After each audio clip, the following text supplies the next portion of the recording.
It's June 14th, 2024, a Friday. Good Friday to you. I'm Joel Pearl, and it's time to get in the weeds. Jeremy Lambert is here on a busy upcoming wrestling weekend. It feels like it's every weekend is now a busy professional wrestling weekend. Jeremy Lambert, how are you feeling this morning? Taylor Swift Eras Tour. It's a good feeling. Got a big old mug. That's your Santana mug for the morning. I don't think I have quite as many mugs as Santana, but you have the important ones, the ones that are you by the ones you love. Yeah, and Caden gave me a mug, so like not everybody that I love. That's a good mug though. It's a SpongeBob mug with my name on it. You know what? I honestly can't like be mad at that mug. It's actually it's a good mug.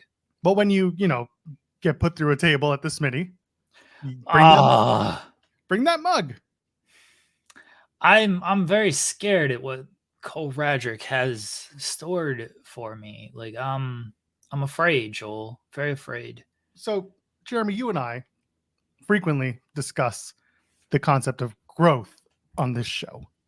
What we want to see this show grow into and how we consider its growth potential and how we achieve it and things like that. We manifest, but really the nitty-gritty, the business aspects. And often you and I talk about Busted Open. In the Weeds is better than Busted Open, don't forget. And then I think about the fact that, once upon a time, Busted Open had a little partnership deal, a side deal with TNA Wrestling, with Impact Wrestling at the time. And they did some stuff, they had a Busted Open match. David LaGreca did a live forum with Bully and Tommy, who are both on the show. And, there was synergy there. We are doing our version of synergy by having you attend the Smitty and having you go through the table. You are taking the You're taking the David LaGreca bump for the show, for the business. Did LaGreca go through a table? I thought he just got chopped or something. No, he got hit with a stool and went down. It was actually quite comical. Stop manifesting me going through a table. Okay, it's not me. It's not. It is. No, it's not. No one said table. Ratty Daddy did, and when Ratty Daddy puts his mind to something, it tends to come true. I don't remember that. You guys got to stop manifesting this. Like, I've said this. I don't remember if I said it on this show or if I said it off air to you, but like, I'm not trained. I'm dumb. I'm willing to do some dumb stuff, but I'm not trained. Like, I don't want a lawsuit on anybody's hands. I don't want to die. but that's how it started. That's how the backyard. It started with me dying? No. Well, it would make for a good headline. Don't know who'd write the article. I wouldn't want to do it. Anyway. Joel, if I die, you have to write that article, okay? Can I just preside over the funeral? I feel like I'd do a better job hosting your funeral. You have to write the article if I die in the ring. No, I don't trust anybody else. I don't want anybody else to write that article. All right? You have to write it. All right. I'll pre-write it. Can you give me the scoop so I can pre-write the story? Dumbass dies in wrestling ring reluctantly going through a table. More or less. Yeah, like our pal Chris is saying, we've seen the psychosis leg drop. You're a worker. You're a worker, Jeremy Lambert. You can do this. That psychosis leg drop got complimented by someone pretty prominent on AEW television too. See? Look at you. You are making it. You're already one step closer to getting a Ring of Honor full-time television contract. I'm worried about what Cole has to do to me. Like, I don't know what it's going to be, but I'm a little scared. He needs to tell me, right? I don't want to just like show up and he's like, hey, by the way, you're doing this. Like, I got to like mentally prepare for what I'm doing. I can't just show up after a 5.5 hour drive and then learn, oh, by the way, you're doing this. I need to like know a little bit beforehand of, okay, you're going to be doing this. That way during the 5-hour drive, I can prepare myself of like, okay, I'm gonna die. Yeah, I mean, you'd show up. I'm sure something would be pitched to you. Oh, he's got to tell me beforehand. I'll let you deal with that with Cole. I believe that Cole Radrick can come up with ideas before the execution. So in some cases, it's literal, this idea. I can't. I'm going to read this statement on air. All right. It's prepared? Prepared statement Okay. from the wife. You know that you are absolutely fucking forbidden. It's past 5 minutes. From doing anything ridiculous. I don't care if it comes from Cole, Triple H, or Tony Khan.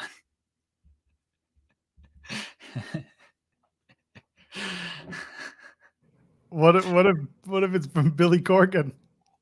I'm sure we could get him. That honestly, it might go over better. She at least has like an affinity for Billy Corgan through the music. She doesn't care about Cole, Tony Khan, or Triple H. They didn't, influence childhoods. Make it into a song, present it. She'll sign off on it. The table will be flaming and for some reason covered in white powder. I'm not doing that. I'm not doing any type of flaming table. She said she'll negotiate with Billy. So there you go. Okay, that's a start. That's how things start. I'm not doing. This is a very good point. Yeah. You host this show 3 times a week. And now we're setting parameters on what's ridiculous. Here's the thing with that is like, I'm usually willing to do very dumb stuff for this show. Dumb stuff that'll get me in trouble with her of like, no, this is dumb. You're not doing that. Like, I'm willing to do it for this show. Even this, I am like, and it's not even because like I'm not willing to do it. I'd probably go through a table if, it was presented in a good way and I felt confident about it. I don't want anyone else to get in trouble. If it's just me doing stupid stuff, I'm okay with it because then I'm just being an idiot. I don't want another wrestler to like have to do something to me and it goes wrong and then like that's on them too. That's where I'm truly concerned about. Me doing something dumb, sure, why not? I'm also not confident in like the stuff that I can do. So I don't want Cole to get in trouble. I don't want Cole to be like, have to never run a show again because something happens to me. I'm just, I got 2 months. It's like that Hey Arnold episode when Hey Arnold, he's going to fight. I forgot the guy's name, but Helga is like 3 days, 2 minutes, 5 seconds until you die. Like she's just like updating him every single day, every single second of like how long until his death is because he's got to fight this bully. That's how I feel going into this show with Cole. It's like, 65 days until you die, Jeremy. I'll do cocaine at the show. That sounds fine. Sure. Yeah, that's a pretty normal occurrence at a wrestling show in certain parts of the world. So it's pretty okay. I don't know if Cole has meds to like numb me up. Well, the cocaine would do that. I guess. Yeah, Harold. He's supposed to fight Harold. Thank you, West Global. Yeah. Like that's what I feel like. Well, yeah, the cocaine. Marijuana. Don't think it does what you think it would do in this case. But I'll feel more confident about doing it. I'll just be like laid back, like, yeah, sure, whatever you guys want to do to me. That's a very good question, by the way, from Ryan Lambert. Who takes Jeremy's ITW spot after the wrestling show?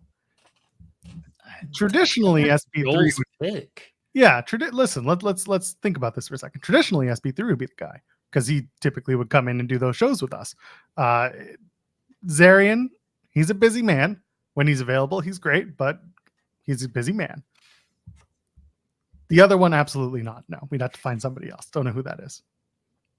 If I get Kate, it would be like the show would become once every 5 months. If that. I had to go back and find out when our last show was, and I think it was like just after Survivor Series. Yeah, that sounds about right. Yeah, when Punk came back. Yeah. That was November. Yeah. That was fun. Tim, I'd love to bring Tim back. Tim's a very busy guy. I have to go to his office now if I want something. We can't meet up anywhere. That's the thing. It's either I go to his office or I go to his studio, and somehow the office is closer than the studio because the studio is like nowhere. It's down by the docks. He ain't Tony D. There's just a studio. Don't ask me why. Don't ask me why there's a music studio down by the docks. It doesn't make sense in Toronto. It's sitting on a dock on the bay. Love that one. Anyway, it's weird.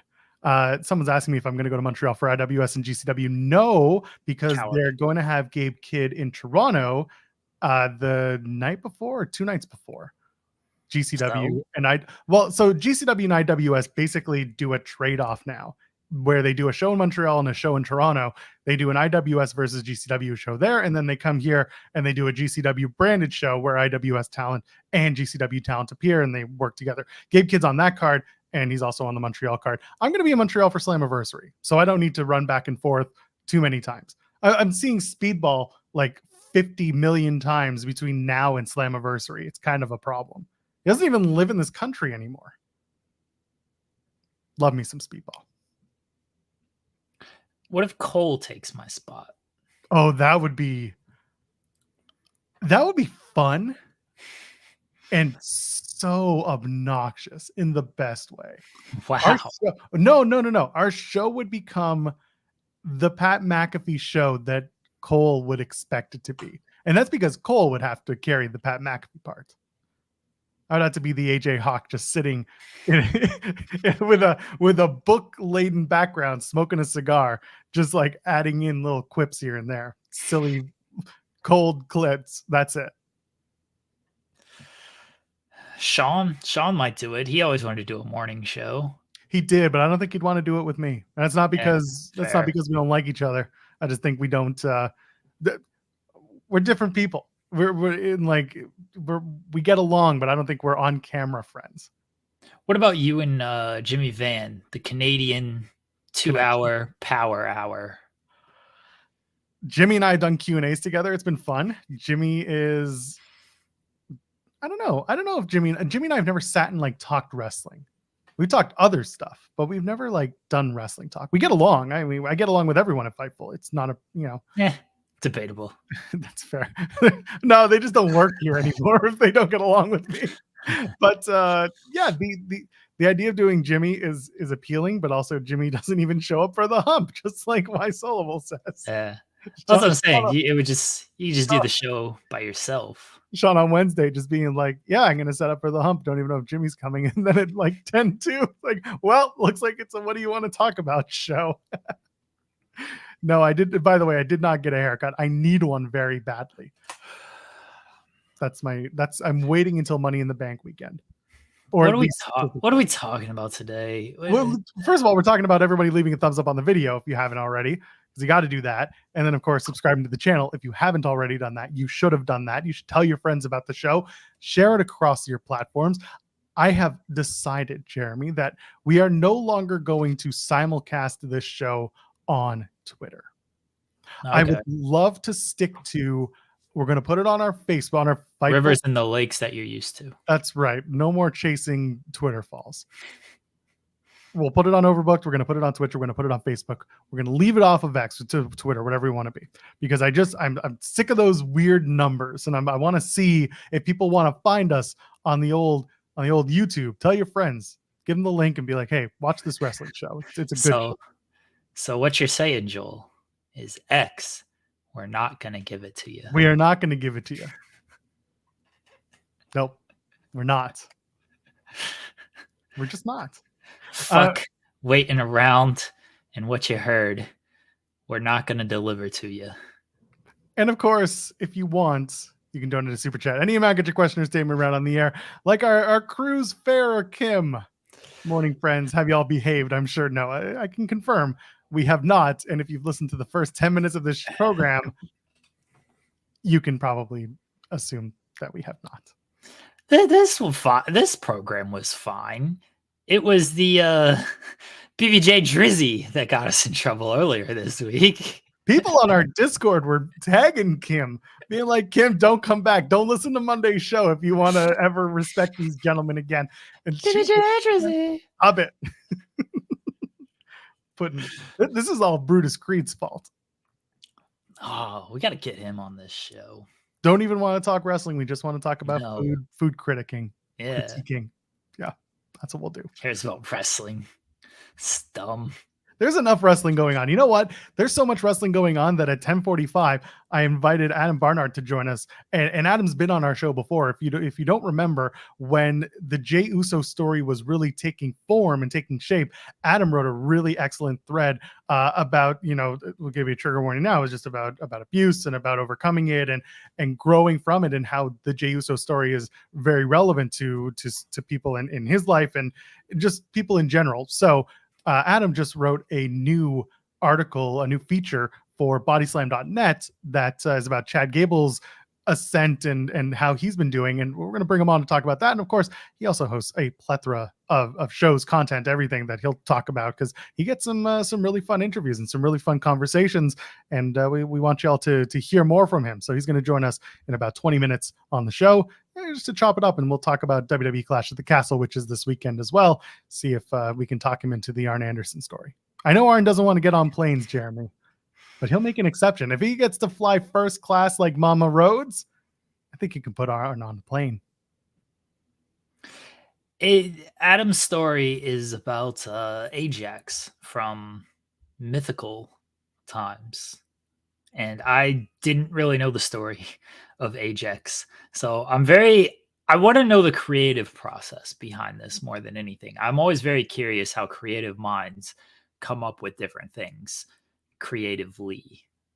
Because I don't fully consider myself a creative mind, but I guess other people like to think I'm kind of creative. Yeah, very much beg to differ. But like my creativity is just like, I thought this was really stupid, and so I decided to do it. That's basically how my creative mind works. Though Adam is actually smart, and I want to know how it worked, how he kind of put Gable and Ajax together. So I'm very excited to talk to him about kind of the creative process of all of this. And we'll talk Clash and Gable and the story in general. But I always like hearing from our pals who are of the creative arts. Feynord forever. Ajax sucks. This is how Louis knows that he's part of this program. Louis smarter than all. Louis should host this show when I die, honestly. That's fair. I like how you're like when and not if in this case. Well, I am going to die at some point. Yes. I hope it's not in 2 months, but I would like to think that we will have retired from this show by the time you do that. No. Okay. Just making sure. I'm going to be doing this show until I'm like 90. Oh, yeah. That's sad. Just Ric Flair, who will still be alive as well, chasing grandmas in his Depends. What was that? Whose idea was that? Like, shit, I don't have my woo energy today. Oh, darn. We all lost out on that. So for those of you in the chat who haven't seen it, maybe you did because we're all perpetually online and that's just the way it is. There's a Ric Flair woo energy spot going around socials where he opens a big bag of Depends, chases down a granny in a cart. She's in a mobility scooter and plants a big one on her, and she's very confused. What happened? What is this? Depends wearing, scooter riding, woo energy, Ric Flair. I mean, one of those things is three of those things is definitely true. Those suits are a little bit baggier in the pants area. Did you see Hulk Hogan's coming out with beer too? Yeah, real American beer. Yeah. It's just piss. It's just piss in a can. Brother. What do you think it tastes like? Racism. Racism. No, see, I knew you were going to say that.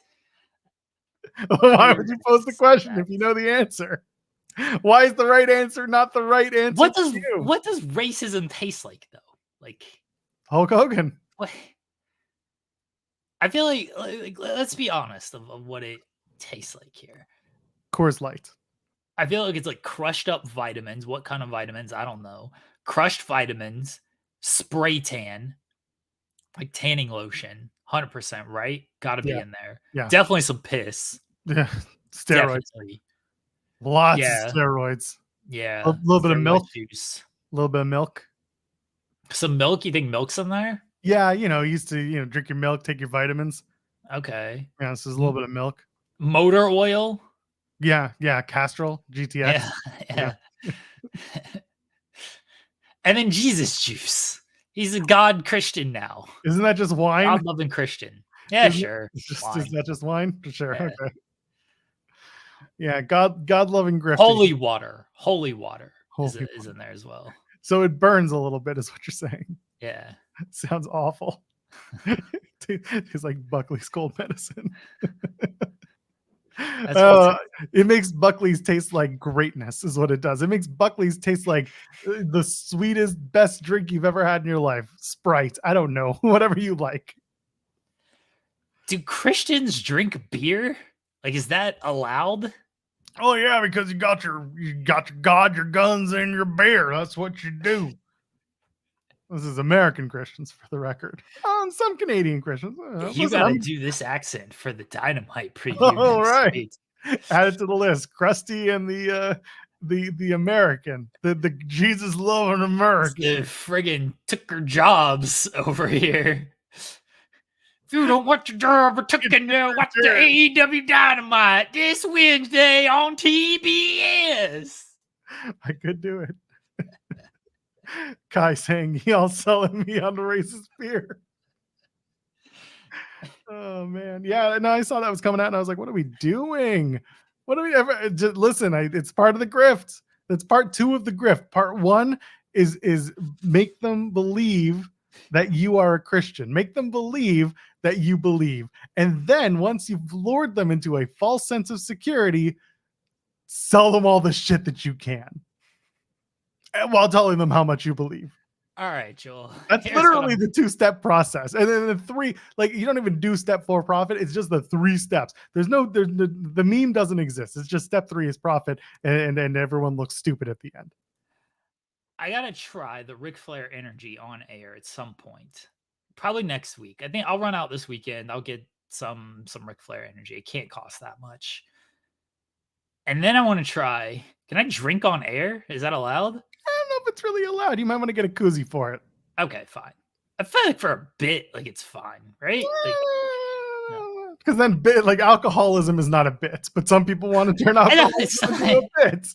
I'm not saying what you're doing. Alcoholic. I'm not saying that's what's going on, but like, listen. It's I don't care about the. Okay, so it's not good for the YouTube algorithm. Is that like that's? Yeah. Oh, I was wondering if like I would get in trouble. I don't care about the YouTube algorithm. Oh, on our show? Yeah. Sean Ross Sapp openly smoked weed on an NXT post show. What are we doing here? By the way, this actually did pop me. If that commercial happened on NXT TV, I'd be all over it. Well, no, the problem is you can't do that on NXT TV because NXT is high school. Everyone's too young. They can't actually participate in these illicit substances. I'm not going to defile my Taylor Swift mug with the Hulk Hogan Real American beer. I'll use the SpongeBob mug for that. With the Avs logo over it. I'll use the SpongeBob mug for that one. It's a good idea. It'll be the first time that Caden's gift has been useful. It's a good mug. Yeah, so it didn't say it wasn't a nice gift. It's just making it useful. All right. So if I can get my hands on some Real American beer, it's only available in like Florida right now. Someone send it to me. We got some Floridians. Beach shop. Yeah, probably. What if, Joel? What if I mixed the Ric Flair Woo energy with the Hulk Hogan Real American beer? WrestleMania this year is canceled if you do that. That's what happens. The match you thought you wanted doesn't happen. I feel like I could do this. Like, what? Why wouldn't that work? We do need. It's so frustrating that people are like, yeah, this is the merch that we need. We really do need more. We need In the Weeds merch really badly. I'm going to start commissioning merch. The ITW Kings Cup.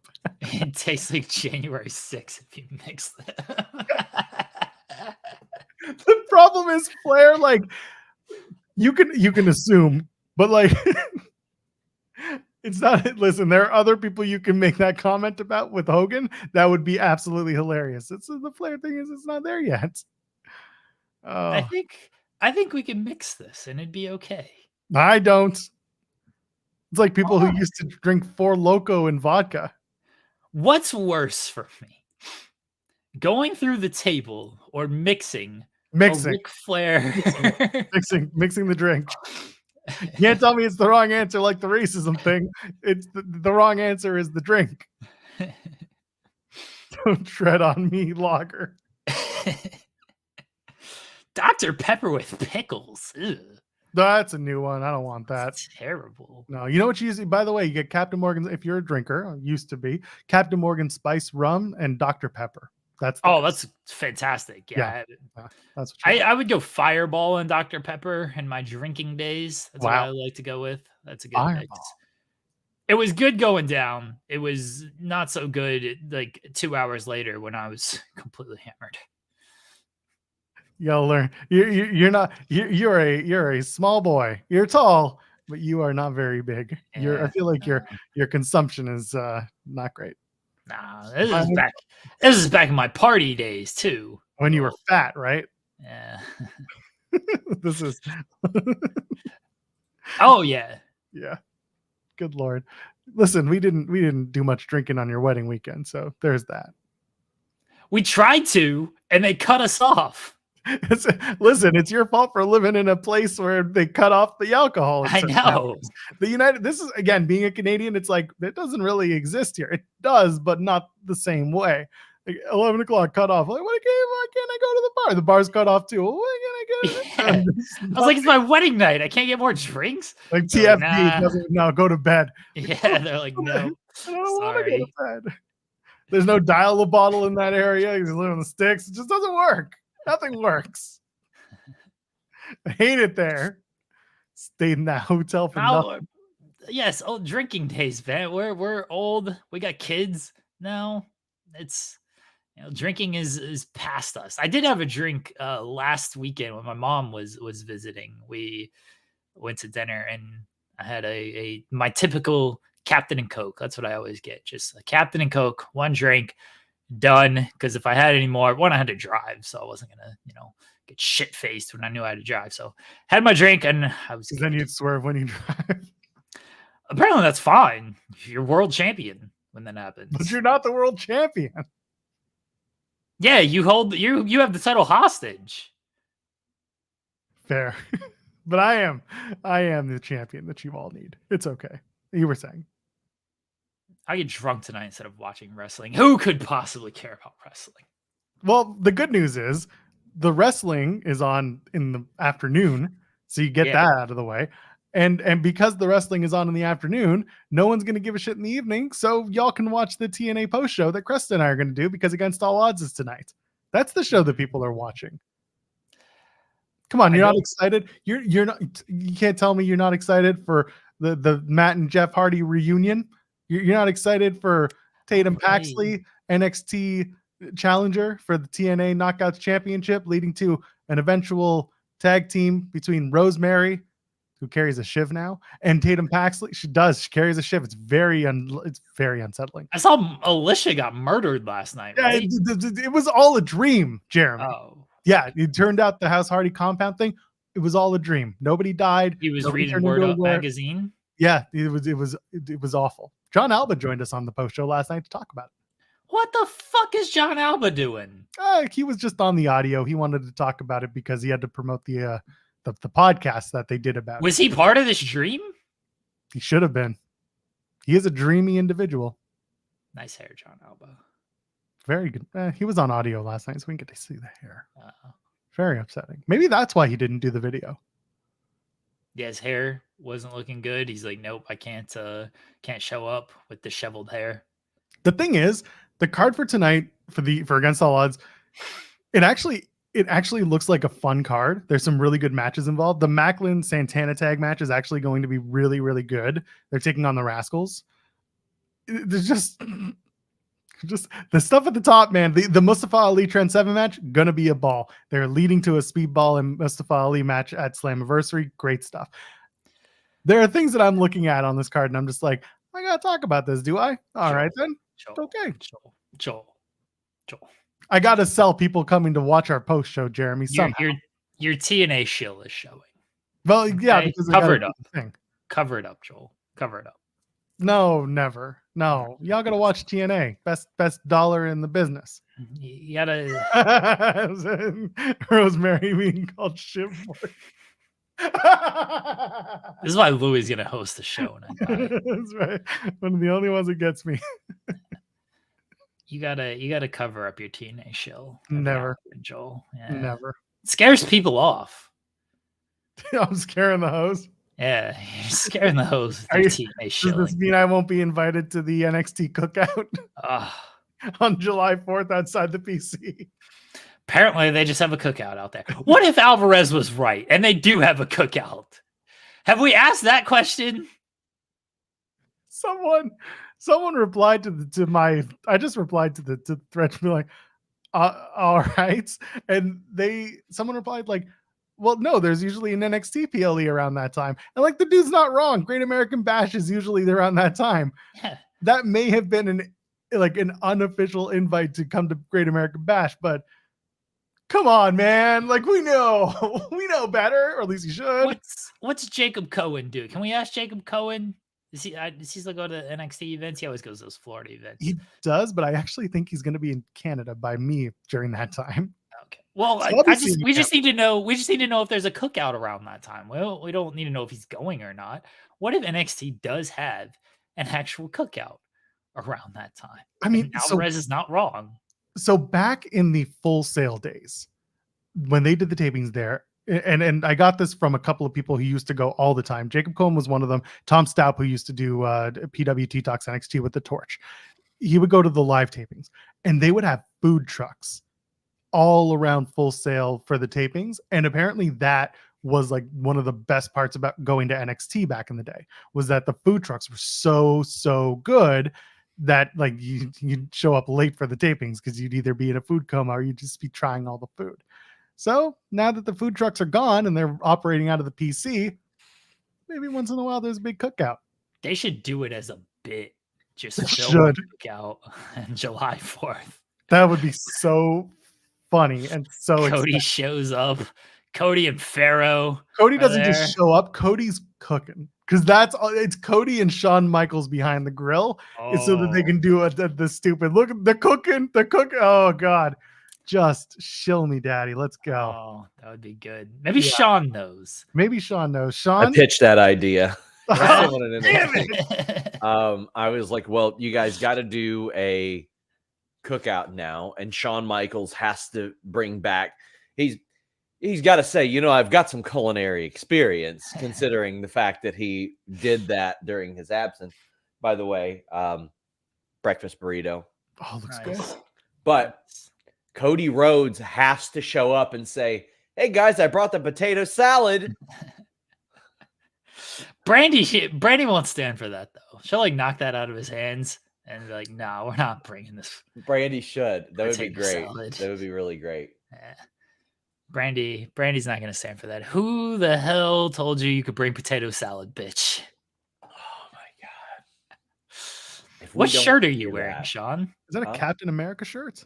No, it's a Toronto Blue Jays. I should have known better. My team. They don't win much. Well, they do, but Reds don't either. I mean, they win here and there. I mean, they're virtually the same team. I mean, listen, we call Cincinnati is a part of Northern Kentucky. You could call Toronto Northern Cincinnati at this point. That's fair. Listen, you know how I keep track of whether or not the Blue Jays win? I take a look at the A&W app. And if we've heard this story before. If the Jays win, there's a special deal. Yes, well, it's funny because if I haven't heard about the Reds in a few days on social media, I know that they've lost. Like, that's it. If I'm like, I don't remember seeing a post about the Reds, well, it means they lost. Big old losers. Sean, I'm trying to get my hands on some Hulk Hogan Real American beer. And I'm gonna taste test this on air. Seems bad. That's what I said. Well, then I want to mix it with the Ric Flair energy drink. Seems worse. So you want to die on stream? Well, I mean, it's either that or Cole's gonna kill me in 2 months. So like, I gotta pick my battles here. Fair. Yeah. Fair.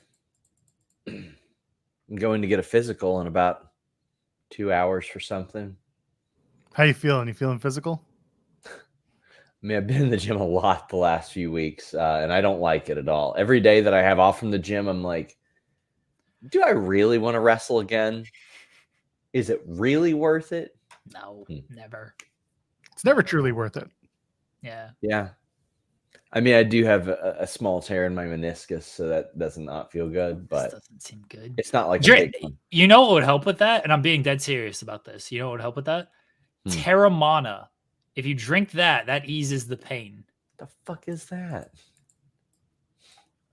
You know what it is. You gotta look it up. Are you Googling this? You know exactly what it is. When you see it, you'll be very upset that you didn't know. Oh boy. Oh boy.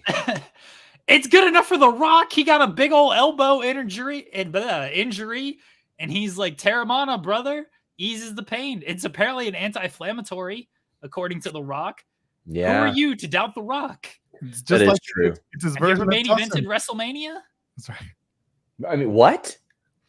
Well, you haven't main evented WrestleMania? Yes. I've main evented multiple WrestleManias. Oh, okay. Is it I WrestleMania? body slammed Andre the Giant at the Silverdome. While working in Japan. Yeah.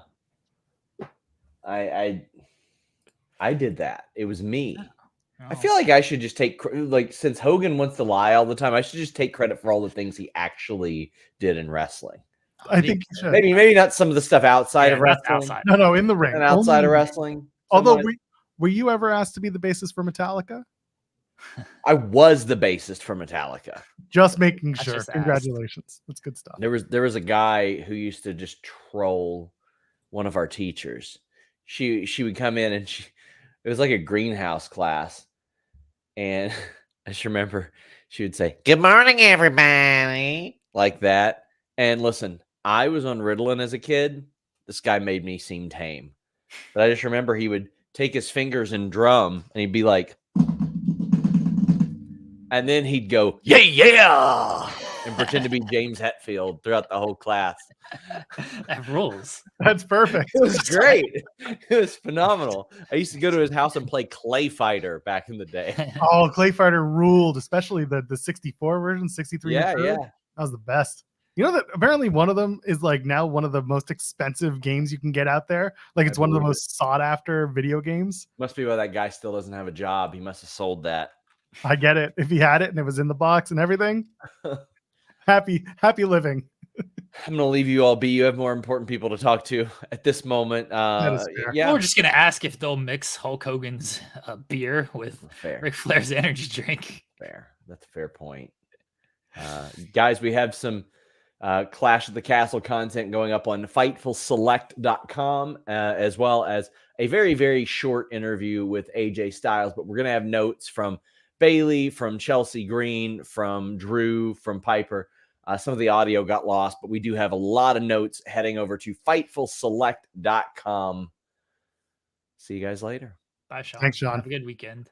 All right, from one guest to the next. I mean, Sean's not really a guest. He's a guy that kind of shows up, pops on, does his thing, and he's a welcome. But yes, he's welcome though. Yeah, he's welcome.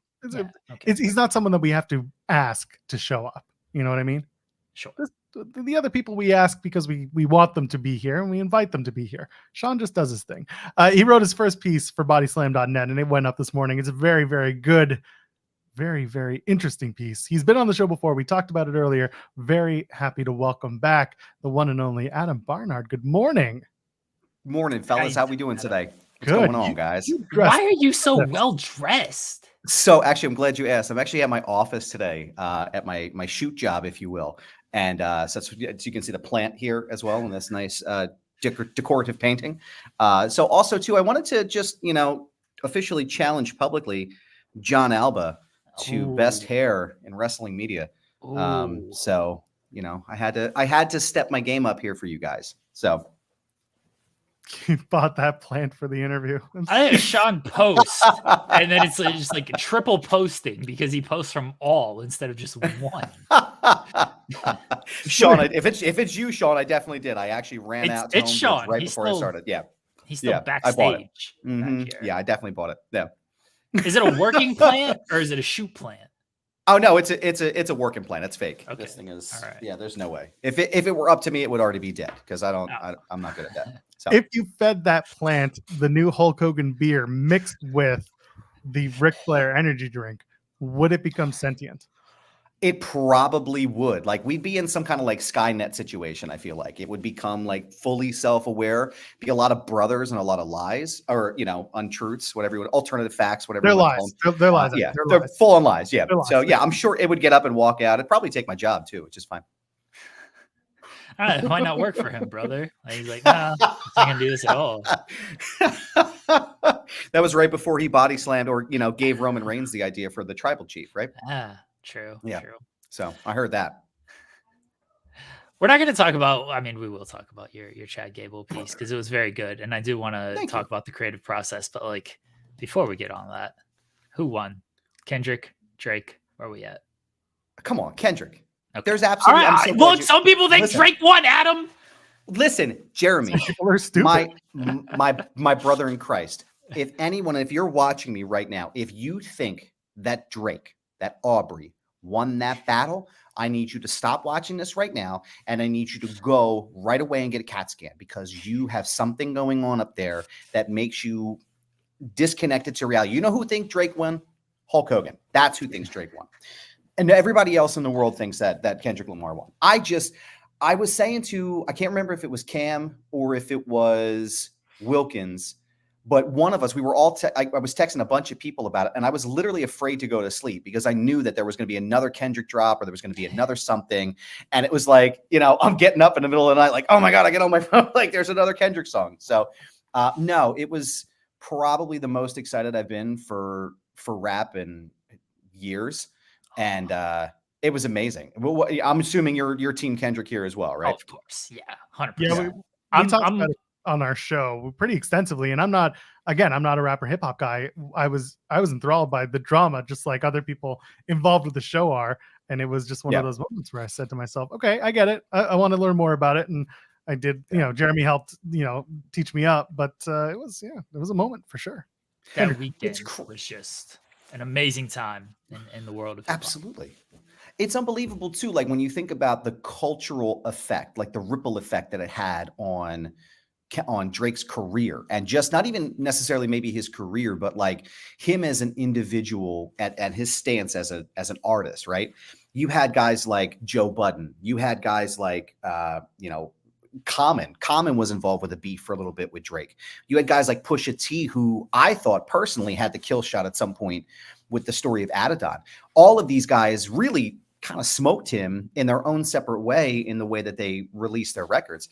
But no one really touched Kendrick the way that Drake did. Or excuse me, reverse that. No one really touched Drake the way that Kendrick did, right? Nobody really came for him that way.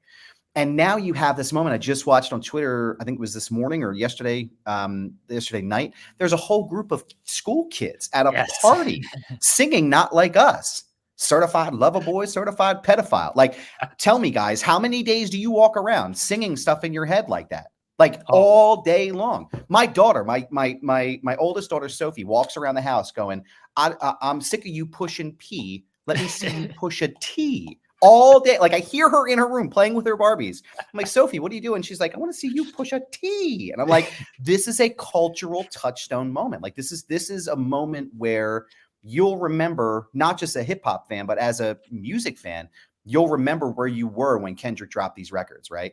And I don't think it's done either. I think it's still going to continue. I still think there's more that's coming from this. So I don't know. I've told the story on air, but like I'll go to pick up the kids and I'll be listening to Not Like Us. And right when I cross the line into like getting into the parent pickup, like I gotta turn it down unless a little too loudly. Like, oh, hold on. Yeah. Let me not have this play with everybody around. But yes. Man, I'm bumping it in the Fusion, man. No, we got it up as loud as it can possibly go. It's on the Apple Music with the lossless sound. Yeah. No kids in the car. Fine. I did. Now I Good. did one time. They got in the car and I had it just plays through my Bluetooth, and the first thing that came through was "fuck sneak this in." I was like, oh, got to turn this down right quick. Hold on there. It's crazy. Like some of the vitriol, right? Like again, like I'd like to go back to Pusha T. Like I thought that was the wildest thing I had heard in hip hop since like a Tupac diss, right? Like you are hiding a child. Let that boy come home. Deadbeat motherfucker playing Border Patrol. Like, oh my God. Like just sitting there listening to that, you're like, oh my God, right? But then you hear Meet the Grams or even 616 in LA, and it's like, boy, this has been pent up for a long time. Like this has really been like. And the other thing I really liked creatively about the way Ken, and I promise we'll get to Chad Gable. I don't want to take up too much of your time, guys. No, it's But, cool. We don't want to talk about wrestling here ever. So the other thing that I thought was really dope was the fact that like Kendrick is really sticking to that like Prince and Michael Jackson type of like juxtaposition in a lot of ways, right? So there's that line in Euphoria where he's like, I'm the biggest hater. I hate the way that you walk, the way that you talk. I hate the way that you dress. All right.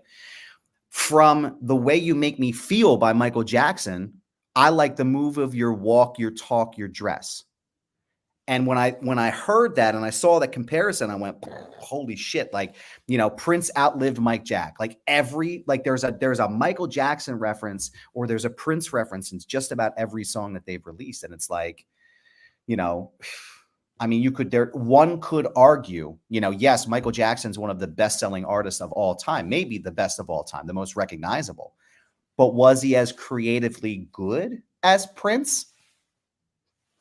I don't know. I don't think so. I think to me, as a creative person, Prince had more of a creative streak to him. And I know that might be controversial to people, but at the same time, it's like when you think about the differentials in their music, their performance, their style, even just in public, Prince was a very, I don't want to say reserved, like in his manner of speech, but he was a very bombastic individual and he was very loud and he was very out there. Michael Jackson had a very different style and he sold a bunch of records, but it was very like, you know, like the sound was sort of like of the time, you know, where Prince was in like 3005 kind of thing. Right. So I love that Kendrick just really stuck it to every little modicum of whatever Drake wanted to stick out. And it just started the summer off right for me. Okay. Last one on this. Yeah. Overall favorite track from the entire feud. So I got to give a shout out to Rick Ross's record, Champagne Moments, because it's produced by a kid named Minnie Boom, who is Benny Boom's son, the director, Benny Boom. I know the Benny Boom's a couple of his family members, so I would be remiss to not give a shout out to Minnie Boom on this program. My favorite, though, I would say probably Euphoria. I just think like I love Not Like Us. Like Not Like Us is like a great, like I would say if it's probably like 1B to my favorite records. There's just something really visceral and like almost borderline insidious about the way he comes off in Euphoria, right? Yeah. Like it's like, what is he? Pusha calls it surgical summer, right? It's just like he's just vivisecting him the entire song, and there's something really just like you can feel that. And I when I listen to my music, especially diss tracks and hip hop or anything that's really emotional, I really want to feel that from him. And I could feel it all the way through on Euphoria. So what about you, Jeremy? What was your favorite?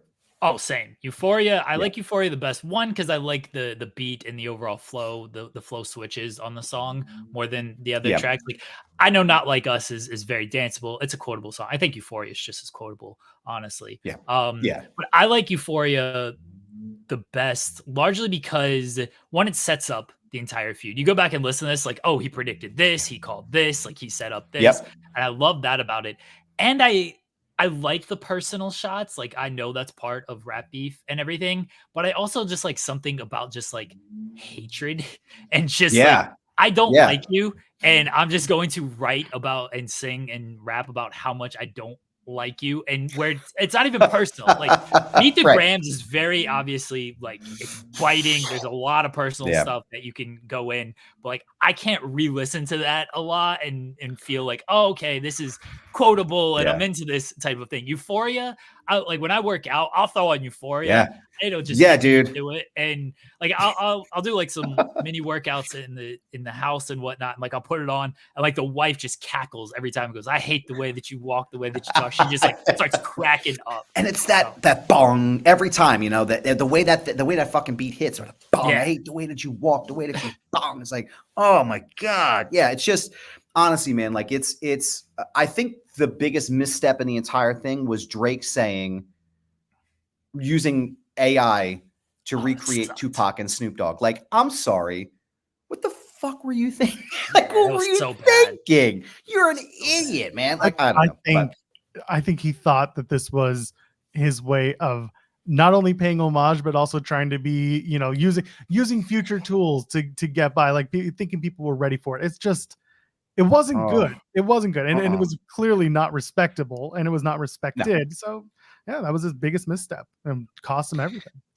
Listen, the rumors have been out there about Drake and his behavior for many, many, many years. I have friends in the hip hop. I have friends in the hip hop community. I have friends that work in the music industry, and there's always been the rumblings about Drake doing weird shit.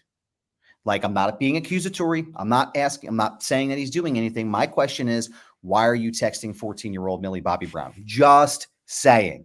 I'm just asking. That's all. So the fact that he brought that up on the song, so bad. Right? Like, nobody said anything about this, man. Like, you're telling on yourself. He told on himself with Taylor Made, because when he's doing the Pac AI, he's like, oh, talk about being a pedophile, like talk about like underage girls. I heard that on the Joe Budden podcast. It's like, what are you doing? What are you doing? You're literally telling on yourself right now. He was like, outmaneuvered literally the whole battle. Just outmaneuvered the whole battle. Every step of the way, he was totally outgunned and outmatched through the whole thing. All right, let's talk about wrestling for some reason on this show. No, why? Yeah, your piece on Chad Gable, it's up on bodyslam.net right now. Shout out to Cassidy Haynes. Ajax and Righteous Indignation, the tragedy of Chad Gable. My thing that I want to know is, when you're a creative mind like you are, you're a very creative person. How do you piece these two things together? How did this come together for you? So I think it was more, I think my wife and I were talking at some point, and we were talking about the heel turn of Chad Gable.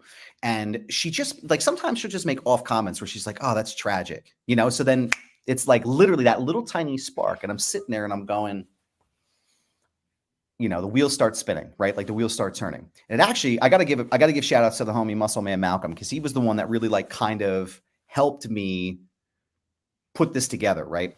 I was looking through some of my footage from SummerSlam, and I was looking through some of my footage from the Royal Rumble with some of my interviews with some talent in WWE. And I thought, how could I repurpose this? Like, what can I do to kind of bring more eyes to this, or get people to kind of like look at it and know that I'm doing this out there? And so, you know, Cassie and I have been working together for a period of time. I've been trying to come up with a good, really solid first piece to put out there. And I thought to myself, I was like, wow, like it's almost like, it's like Anakin Skywalker, right? It's like Walter White. It's like Captain Ahab, right? These really like top tier characters in literature and screen.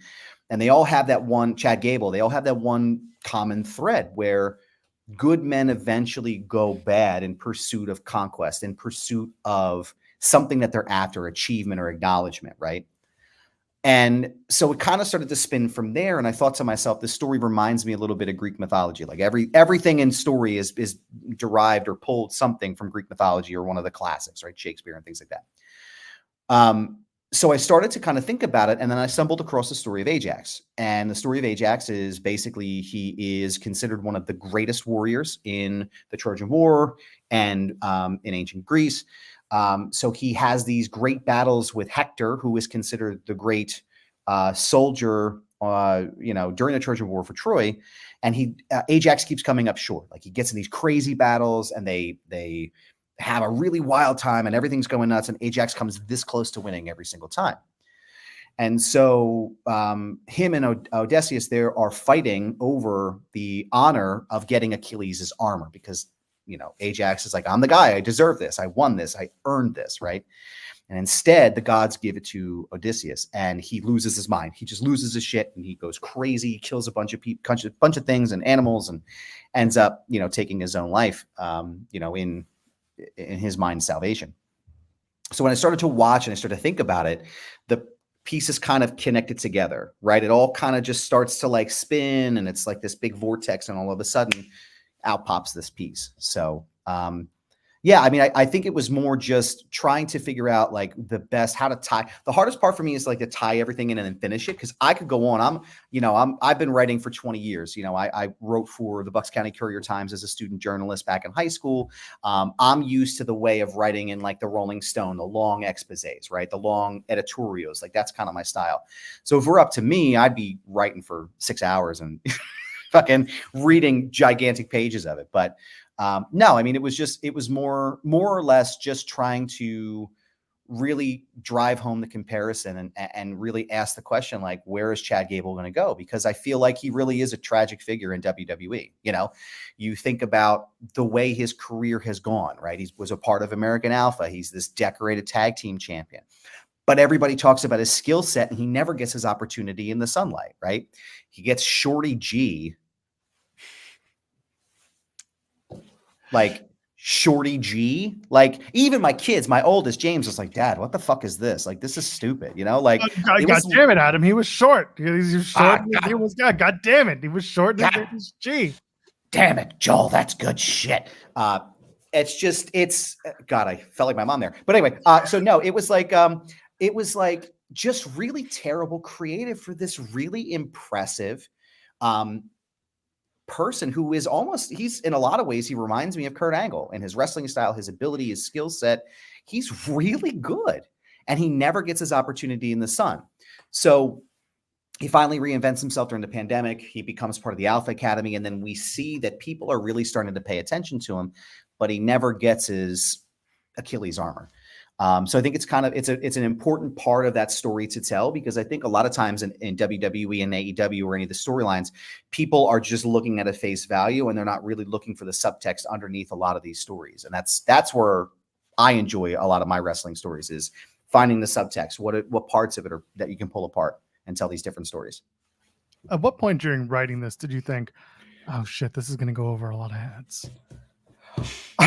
I mean so, that to our wrestling fans, because this is not the typical wrestling editorial or commentary that you would see. You are taking Greek mythology, you're taking stories that people are not necessarily familiar with, and you're putting them into wrestling. And wrestling is not necessarily seen as a highbrow form of entertainment. So was there a point where when you're writing this, you're like, are people really going to get this? Yeah, there's always that, like, what the fuck am I doing? Like, what am I doing? Like, is anybody going to read this? Because I, as a creative person, like, I just hate everything I do right off the bat. I'm like, this sucks. This is the worst shit I've ever seen. I'm going to throw this away, and then I'm just going to go hide for 10 hours, No, I think it's unfair to say that, like, it's unfair for people to look at pro wrestling as a whole as this lowbrow, lowest common denominator bullshit, right? Because you think about a lot of the stuff that we had even in the past couple of years. You want to talk about the bloodline. You want to talk about the redemption of Jey Uso, the redemption of Sami Zayn, the Cody Rhodes arc. Like, there are so many of these different stories that relate to even, the Firefly Funhouse match, something as outlandish and wild as that setup was. It's the classic hero's journey story from pillar to post, where John Cena realizes the error of his ways, and Bray Wyatt is like, you're a horrible person. I mean, to me, it's one of the greatest pieces of storytelling that pro wrestling has ever done. And if you don't agree with that, you can argue with the wall, tweet it yourself. But yeah, sometimes I do. Sometimes I have a fear that it will go over people's heads, but I think people are smart enough and at least are aware of the ideas of storytelling enough where they can follow this piece, right? I'm not just a binary person, right? Like, it's not just pro wrestling. Obviously, like Jeremy and I, we I try to talk hip hop as much as I can. I'm a big Star Trek and Star Wars nerd. I have a lot of interest. I'm big into all types of storytelling music. And so I have all these different resources and buckets I can pull from. So it's just really about, I think sometimes I can get lost in the vernacular in telling this story. So I think it's just more about succinctly telling and giving people enough of the information where you can relate it back to them, and then also relate it to something in their lives. Everybody at one point in their life has felt, I'm sure, like a good person, and it had to make a decision that's going to benefit them, but may hurt somebody else. So I think as long as you can relate to the reader and you can relate to somebody who's pulling in and extracting something from it, I think that's really the key to getting a good piece over. But sure, yeah, I think there's definitely some people who may look at it and go, what the fuck is this Greek mythology? What the fuck is the Kobayashi Maru test? Like, what is this guy talking about? But I think the way I explain it, it allows you to kind of follow the storyline and piece it together. So I personally think I did a good job with doing that. I would agree with that, by the way. Yeah, because I don't know Thank you. shit about Appreciate that. Greek. I don't know shit about Greek mythology, and yet I understood what was going on with this article. And I did like that you used references maybe more common to people like an Anakin Skywalker. Right. I think most people will get Star Wars if they don't get Greek mythology. But even if you didn't, like the overall story that you told of Chad Gable made sense to me. So I thought you did a fantastic job with it. So my kind of last one here, Sure. what do you think happens on Saturday? Does Chad become a conquering hero in his own story, or does he get turned on by Otis? Where do you think this goes on Saturday? So, I sent it to, I have a bajillion group chats, and my buddy Greg Alker was talking to me about it today, and he thinks that Otis is not going to turn right away. And I have to agree with that, right? I think the best payoffs come when you build and you build and you build, right? Sami Zayn is the textbook person for that story, right? Sami Zayn, you're building and you can see the struggle and the strife that he's going through about Roman and his behavior. And it takes this catalyst of Kevin Owens being absolutely destroyed in the ring for Sami to finally make that turn. And you all heard that pop. I mean, that was one of the loudest things you've ever heard in your life, right? I don't think Otis turns right now. I think that Otis falls in line with Chad Gable. I think Otis helps Chad Gable win the title. I think this is the moment for Chad Gable to win this championship. I think the storyline is, robust enough to really tell that story long-term for Chad Gable and turn it into, as you kind of build your way to Money in the Bank and SummerSlam, you build it so that Sami has the chase, right? And then Otis is involved. And like, how do Akira Tozawa and Maxine Dupree kind of fall into this, right? There's all these different kind of moving parts. But no, I don't see the redemption of Chad Gable anytime soon. I think it's more tragedy. I think he becomes relentless in the pursuit and then the, retaining of the Intercontinental title. And I hope he has a dope run because I'm still a big fan of Chad Gable. I think he's a fantastic entertainer. I think he's a fantastic wrestler. And so I hope they do something really good with him. But I think there's so much more story to tell even after Chad wins the belt. So that's what I think is going to happen. It's going to be a really, really fun show. Is there anything else on the card that you're really looking forward to this weekend? Man, I'm a big Drew McIntyre fan. I always have been. I'm really looking forward to seeing him and the Damian Priest match. There's a lot of moving parts with that too, right? Like with the Judgment Day, seemingly splintering apart. I'm sure Chick Magnet Punk is going to show up at some point. Cousin Phil, if you will. I'm sure he'll be there. I feel like, again, much like Chad Gable, now is the time to strike with Drew McIntyre, right? He had this great, inspiring championship run during the pandemic. And let's talk about it too, fellas, because there's going to be think pieces coming for me about the pandemic and Performance Center era. I'm going to watch the bad shit so y'all don't have to. So stay tuned. But there's talking about. But there is, to be fair, there's a lot of really good stuff inside of there. And that's going to be something I explore. But Drew McIntyre has this great run as a face. He becomes the champion of the company, carrying it through this really difficult time, only to have it snatched everything away from him, before he's able to be in front of people. He loses to Lashley at WrestleMania. Punk is involved and makes him lose the title. And he's just like the biggest shit talker in the history of the world right now. And I think to have a character like that and not pay it off in his hometown, I think that would be unwise of a decision.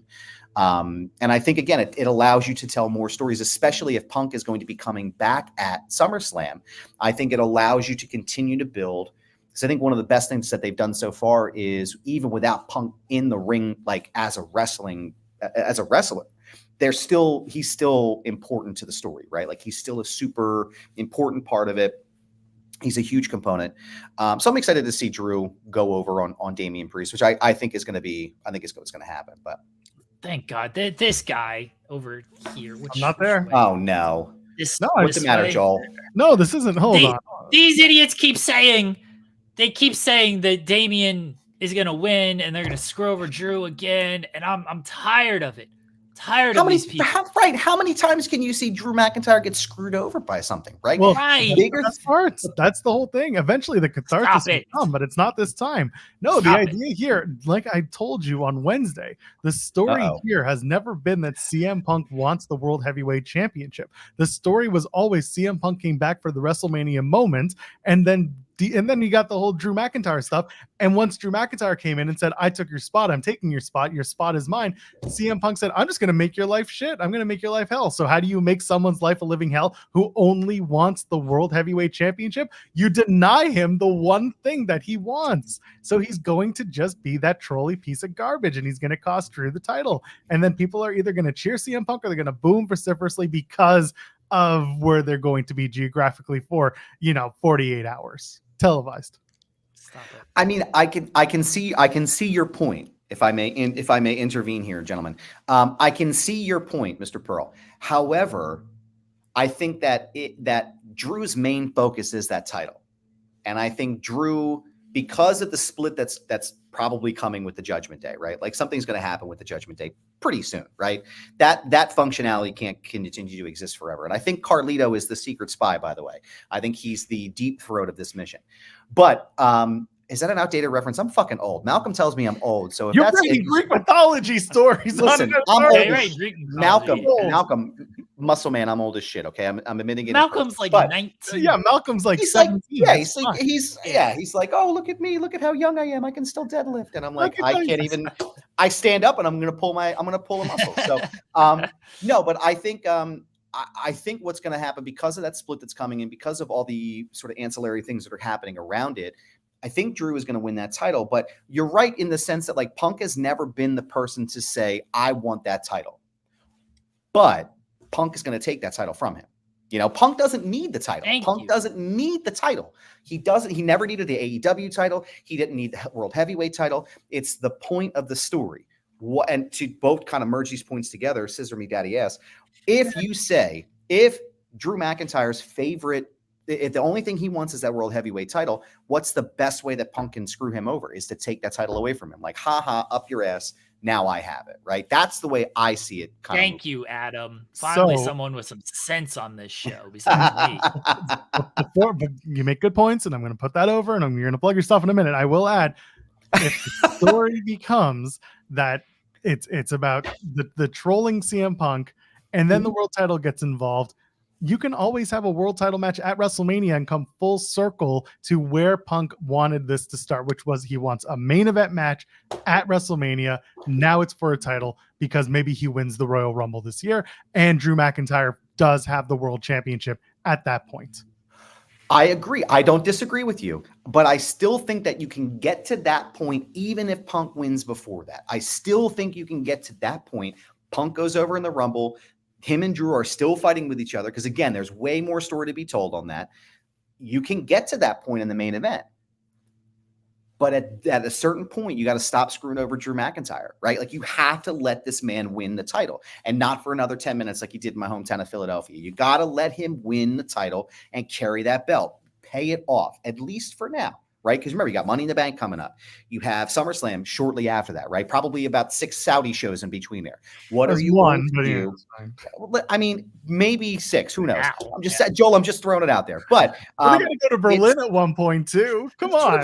There's so much to do. It's like, oh my God, when does anybody sleep? But no, I think at some point yeah, I mean, you're probably. I'm actually going to take a nap in the office here shortly. I'm just kidding. If my boss is watching, no, I think at some point, like I said, you do have to pay off Drew McIntyre. You got to give him something to keep going, right? We know he's resigned. We know he's staying with the company. He's going to be one of their guys that's really going to be featured on that Raw brand. And I think with that move to Netflix, think about that move to Netflix at the beginning of the year too. Would you imagine Drew McIntyre and CM Punk promos on freaking Netflix? we're forgetting Come on. about old Seth here, because he's gonna Right. be back and he's gonna be in this mix as well. And this is why I think you're not rushing the Drew and CM Punk story. It's literally been going on since January. But it feels like you got to do Drew and Seth, or Drew and Punk, a little earlier, because I still think Punk and Seth is the Mania match. Oh, right. I was going to say, because that's the other part about it too. We still haven't paid off Punk and Seth. It's still in the cards. That was the original plan for WrestleMania in Philadelphia. Punk and Seth. How do you get back to that point? That's really, I think that's going to be a huge component of this as well. And I'm excited for it. I think there's a lot of great story to be told here. So, but we'll see. We will. You're telling great stories both on and off the air. Tell them where they can find Appreciate you. that. Perfect. I appreciate it. Gentlemen, I want to thank you again for having me. I love coming on the show, and I love that all of your support. So thank you both very much for that. You can find me on Twitter. I'm not going to call it X. I don't care at all. It's Twitter, Instagram, TikTok, and Threads. This is Goober. Yes, it's my handle. No, I'm not changing it. It's a brand pal. You can also listen to my two shows. I co-host Mind of the Meanie with ECW Original The Blue Meanie. Drops every Monday, and then Foundation Radio drops every Tuesday. You can find us on YouTube, youtube.com/@Mind of the Meanie, youtube.com/@Foundation Radio Pod. You can also check out my articles at bodyslam.net. And I've also, a lot of my photography work's been published in USA Today. I also do some music articles at Live for Live Music. So please feel free to check it out there. Busy, Thank you. busy man. Thank you, Adam. Appreciate your I time. appreciate you guys. Thanks, Thanks, so guys. much. Have a great day. Enjoy your See ya. weekend. Finally, Cheers. too. someone Bye. with some sense on this show. Stop it. Joel. Stop it. Adam Barnard. Fantastic. Fantastic. Love that. Love having him on. Good. As always, we'll always do it again. But once that article dropped, once that editorial dropped this morning, we were chatting and I was like, hey, come on the show. Come and join us this morning. We'll talk about that. We'll talk about Clash. And I'm glad that Jeremy got to scratch your Kendrick and Drake beef. That was the first thing I was going to talk about. I don't care about this wrestling stuff. I feel like the first hour of the show, there was no wrestling. That's why it was one of our best hours we've ever done. It's Now, very good hour. sadly, we got to talk about wrestling, I guess. Where do you want to start? Do you want to talk thumbnail? Yeah, It's sure. the match begins. The match is back. The match People beyond. are going to be mad at me, Joel. People get mad at me when I criticize AEW. Well, it's back, baby. Blood and guts. And the people who made the challenge happen to be the ones in charge, but they're also the ones who won the Anarchy in the Arena. Why are they still jockeying for position? They have all the power. Where are the stakes? Jeremy Lambert, the Elite come out. Elite 2.0. Multicolored and vibrant. And they say, it's my house, bitch. And they challenge the best 5 in AEW to Blood and Guts. And I immediately think to myself, calendar. What dates are open? And I think to myself, July? And then I saw the 24th and I said, no, the Olympics start 2 days later. They're completely unopposed. Maybe it's going to be July 24th. And then all of a sudden, July 24th, live from the Bridgestone Arena in Nashville. Anyway, Blood and Guts is July 24th. We've got a month and a bit to build to it. Obviously, Forbidden Door gets in the way, so you've got about close to a month to build it. What do you think? Here we are. Blood and Guts on the horizon. They do have time to build it, which is good. I think the initial challenge was kind of a misstep. And I think it was a misstep because coming out of Anarchy in the Arena was a misstep. Why are the guys who won Anarchy in the Arena issuing the challenge? And are they going to add something to Blood and Guts that differentiate it from Anarchy in the Arena? Besides, I know it's a different match, but differentiate it in the sense of something comes out of this. They won Anarchy in the Arena. Nothing really changed. In fact, they lost power by winning that match because Tony Khan was like, here's interim EVP Christopher Daniels. So they actually lost the, whatever stranglehold they had on the company, despite the fact that they won the match. So they issue the challenge, which is fine unless, or which is fine if they add some stakes of like, we actually get control of the company now. We actually get to make these decisions now, because otherwise, why are they issuing the challenge? It just feels like they can do more with this. And that's my frustration with it. I'm not trying to, he's just bagging on AEW type of thing. I'm truly, when this attack first happened in April, I thought this was going to be, I don't want to use the word game changer, but I thought this was going to be a really deep story that people could sink their teeth into, and that people could like, it would be the overarching AEW story. And it hasn't been. It's been a little all over the place. It's been a little surface with what they've done. And I think that's just disappointing. I know people are happy with the matches, and that's cool. Anarchy in the Arena was a great match. You'll always get your great matches with AEW. I just wanted something a little bit. When you put Tony Khan on screen, when you attack him in the manner that they attacked him when he's on the NFL draft with the neck brace on, it's a bigger story than just, hey, we attacked you. Here's a match. Moving on. Now let's do another match. It's a bigger story than that. And I just feel there's been too many inconsistencies and missteps with this story. And as a fan, I'm frustrated with that. I'm trying to get my words together. I largely agree with you, and we've talked about this on the show. There is a disconnect coming from the match story and the story. If that makes sense. The important beats don't always carry over to the matches themselves. So as a result, you brought a flamethrower to a match, and that was just kind of a bit.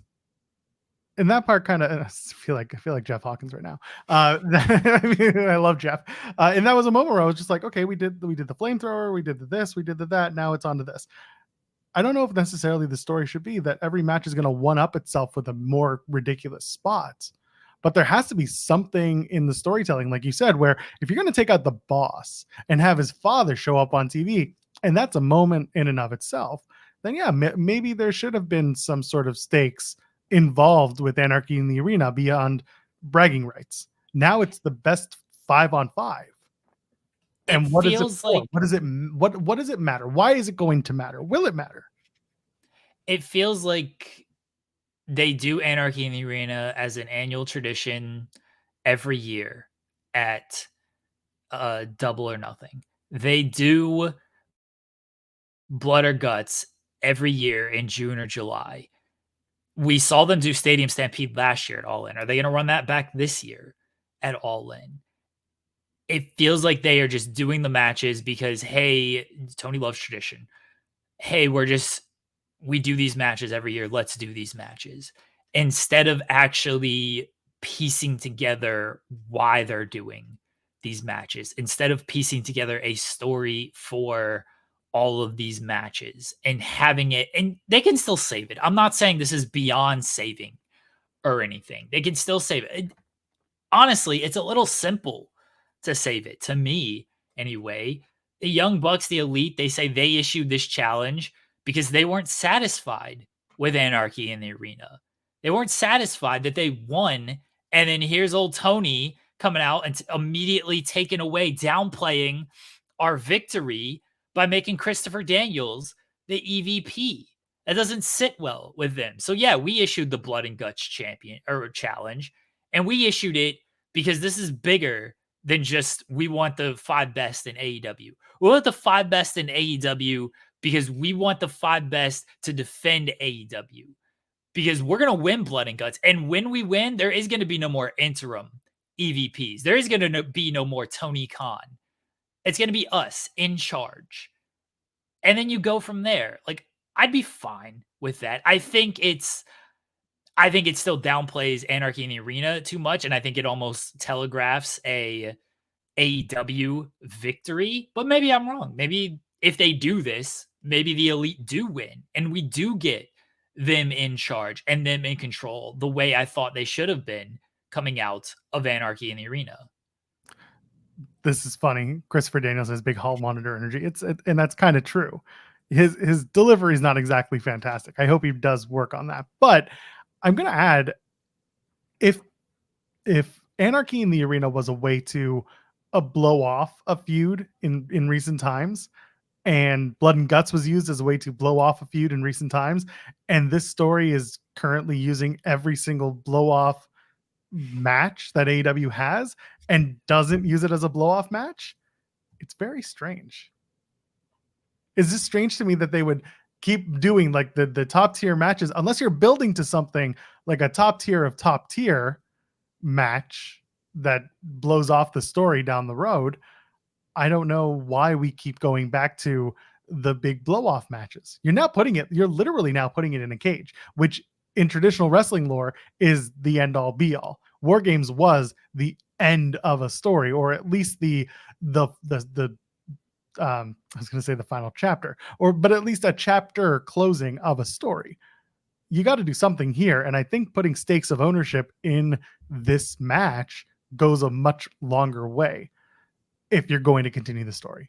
If this is the end of it and it's just like we're going to end it at the end of July, first of all, I personally would love for this to go on longer and not end at Blood and Guts. But also I had higher hopes for how this story would be told to begin with. So I'm kind of hoping that they put stakes behind this match so that they can drag it out a little bit longer and find the importance of the storytelling. If they're not going to add more to it, then I'm just fine if they end it, because it's been disappointing so far. For what, maybe my expectations were too high. But when you introduce Tony Khan, who has famously said, I don't want to be a television character, and you make him a television character for a segment like that, and you have Shad Khan out there, and you do everything they did with the NFL draft, you told me this is a super important story. You told me this is a big time story that you should be invested in. And then you're just doing matches where the end result doesn't seem to matter all that much. And it's disappointing. It's disappointing. I thought this should have been so much more. It should have been. And the matches are good. Anarchy in the Arena was a lot of fun. I'm sure Blood and Guts will be great. But I can only just take, hey, cool match so many times. Yeah. And again, this is an ongoing part of the conversation. There is a way to have a good story match and a good storyline. I don't know how to put it, but it's a story. There's a difference between the story in the match and the story outside of the ring. And we're just not getting the story outside of the ring as strong as the story in the matches. And that's, again, understood. Wrestlers know how to wrestle, especially on this level. If they're not, then what are we doing? But we need to tighten up what the actual story matter is that gets us to the ring. Does that make sense? Yes, and we know AEW can do this, by the way. We have seen it. That's true. The Hangman Page story is one of the best stories that they've done. One of the best stories in wrestling. Forget AEW, WWE, just in wrestling.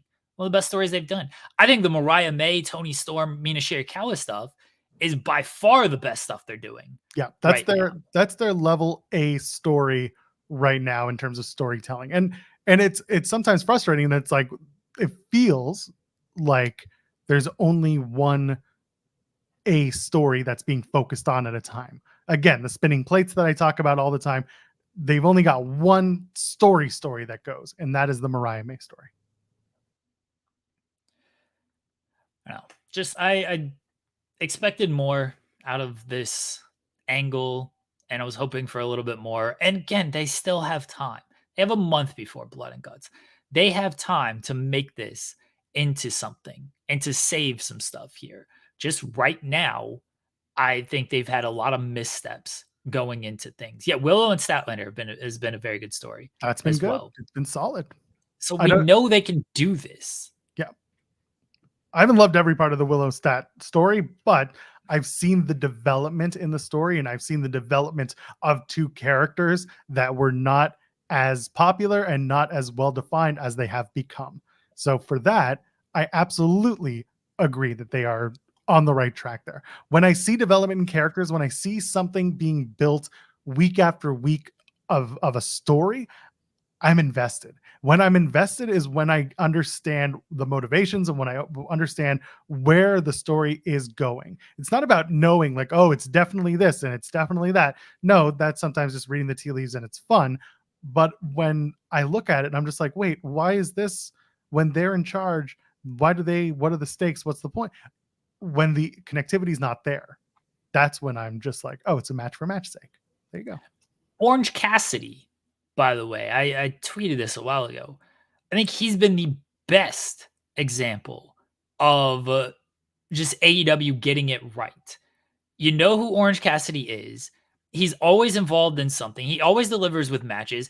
And there is always a story with Orange Cassidy. You don't have to be beat over the head with stories. I think people mistake that sometimes of, oh, you're just beat. They tell you that's the story. No, they haven't necessarily always told you Orange Cassidy and what he does and how his story has progressed. When he was the international champion, he fought like hell to keep that title, and he burned himself out until he lost to John Moxley. Now he's still like, I kind of want that title, but now he's alienated all of his friends for the choices that he's made throughout his AEW run, and now he's got nobody left. But he does have Willow, because Willow is still the nicest person in the world. And it's like, I still like you, Orange Cassidy. Kyle O'Reilly's coming around. Now he's got Mark Briscoe a little bit. But he alienated his best friends because of his lackadaisical attitude. There is a story there that has not been fully beating you over the head every single week with that.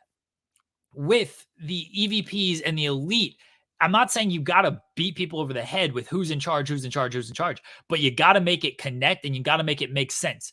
When Tony Khan and Christopher Daniels one week are just like, yeah, Roderick Strong, take this title shot because you asked. And then the next week, Brandon Cutler's coming out and being like, nope, you can't go 5 more minutes because of your contract. And then the next week, Christopher Daniels is like, you're in an eliminator match right now with this. And then Christopher Daniels is taking titles away from Jack Perry and making these type of matches. Who is in charge on this? Why? And then the elite are making this challenge for blood and guts. Do they have the authority to make the challenge for blood and guts? Can Tony Khan be like, yeah, you know what? Actually, we don't want to do this blood and guts, man. Who is there in charge with this kind of stuff? This is not beating you over the head right there with that. This is disconnected storytelling and disjointed storytelling where people lose the plot and people don't care anymore about what's going on. Yeah, and on the Willow, people are pointing out Willow and Orange Cassidy are also going through similar situations where their friends have turned on them. And in some cases, the connectivity of OC and Chris and Willow and Chris, Willow's just kind of found her way into this. So it makes sense that she would want to, team up with Orange Cassidy and be like, we have a mutual problem, or we have a mutual acquaintance that we were close with, and therefore let's work together. That makes sense. There's little things in there that, yeah, like you said, the connectivity is there. Speaking of which, let's play a little game. Rocky Romero has a match on AEW Rampage this week against Shota Umino. Who do you think wins that match, Jeremy Lambert? I assume Shota. Rocky Romero loses again. Rocky is teaming with Leo Rush and TMDK against the Blackpool Combat Club on Collision. Man, I don't care.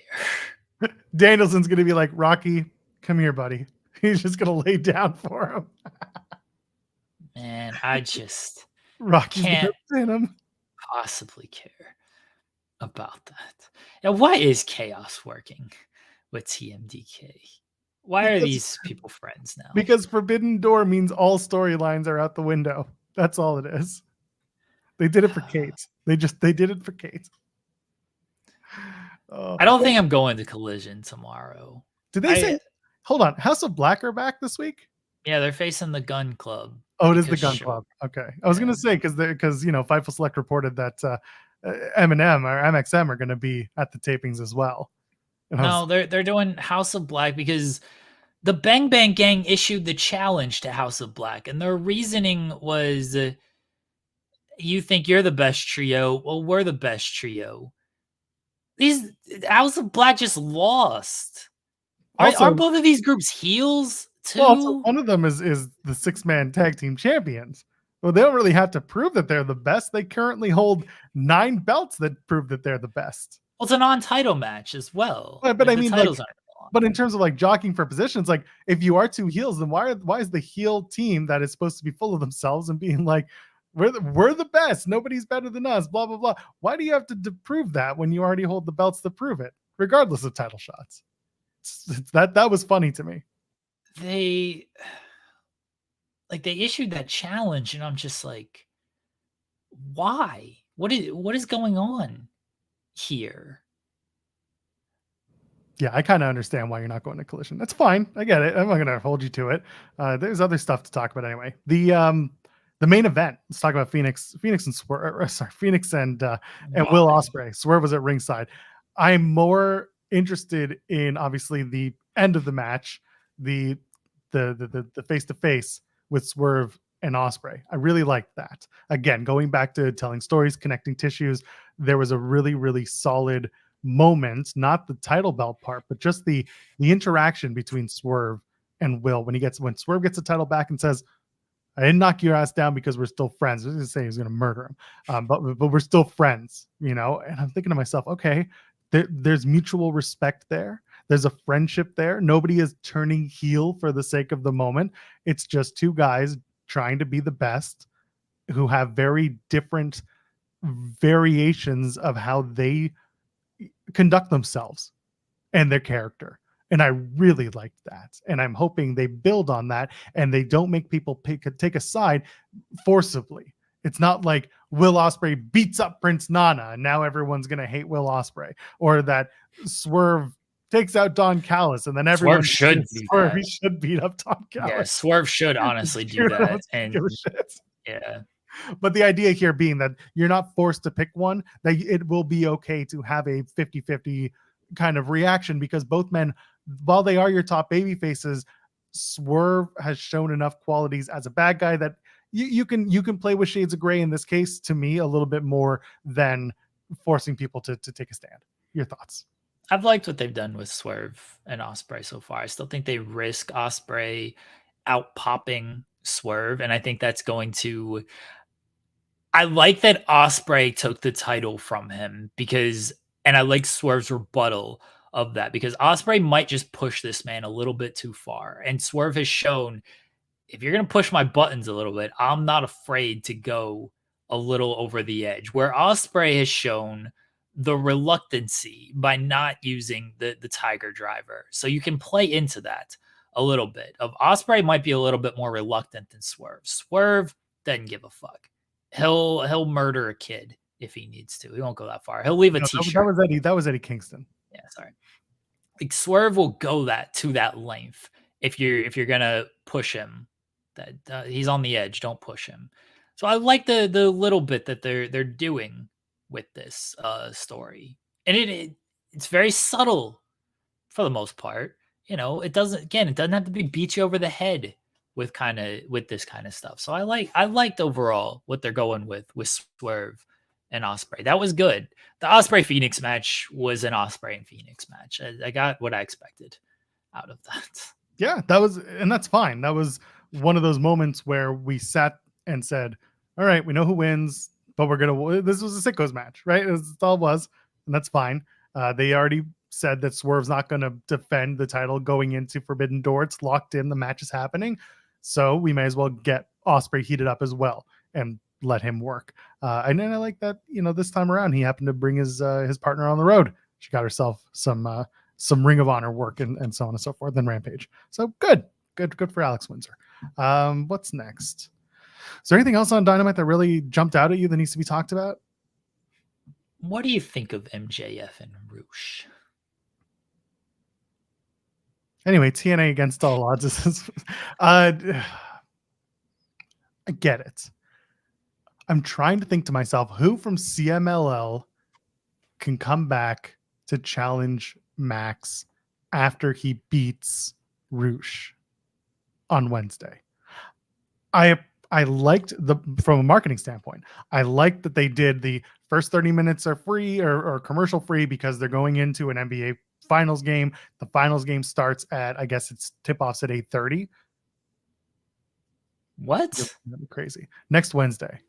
The finals are going to be over before next Wednesday. Well, They that's don't need true. to worry At this point, about they that. might not have to worry about it. But barring any craziness, let's say maybe we get to a game 7.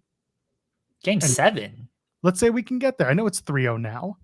Let's just say we get it tied up and we go to a game 7. I'm not saying game 7 is next week. My point is, There's no game at all on Wednesday, Joel.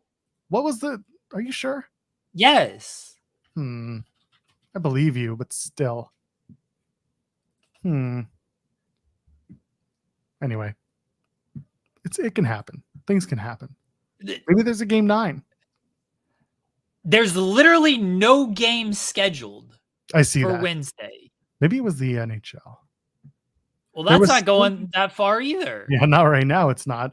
There was a whole thing. Joel, there's no game scheduled for Wednesday either. Hockey.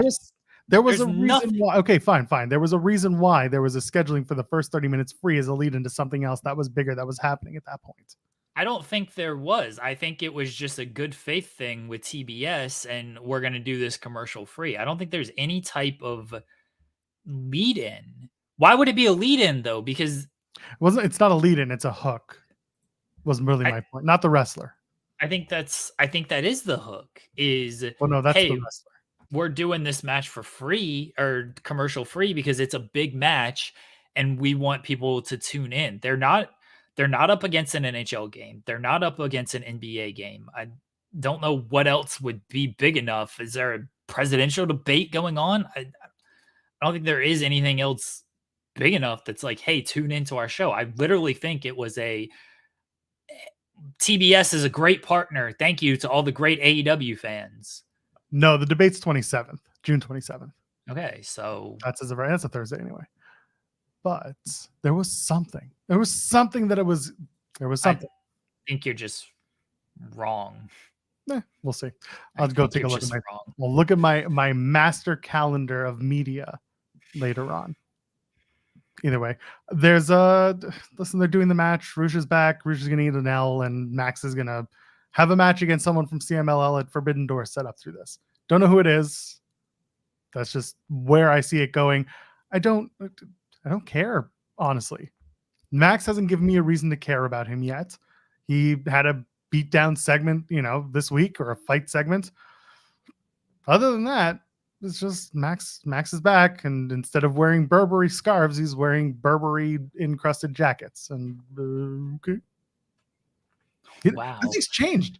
Max is like, I'm back and it's going to be great. And we're not doing kangaroo kicks. I'm going to be a big shithead. And it's like, the big shithead was kind of what got boring to me after a little while. Like what Max on his way out when he was injured isn't better than Max back now. And I get it's fresh and I'm waiting for something, but there just hasn't been anything different about Max. Comes back and he says the same shit that he said he wasn't going to say. Back to his roots, okay, but his roots are just it just doesn't do it doesn't do it for me right now. There's nothing that Max is doing that makes me give a shit about him. Didn't happen this week. Didn't happen the first week that he came back and they set up the Rush match. It's not there. People are saying, Max was sour on AEW today. No, I'm really not. It's the Rush thing and the blood and guts thing, but we also talked about a lot of positive things on the show, so whatever. The MJF stuff just doesn't. Yeah, it's not there. Okay. Can they heat him up? Sure, but if he's going to do the same presentation in a different jacket, if he's going to wear jeans and a leather coat instead of a Burberry scarf and a suit, why should I care? He's not better than me if he rides a motorcycle than if he rides a Porsche or a Cadillac or whatever. Insert fancy car here. He's just a guy.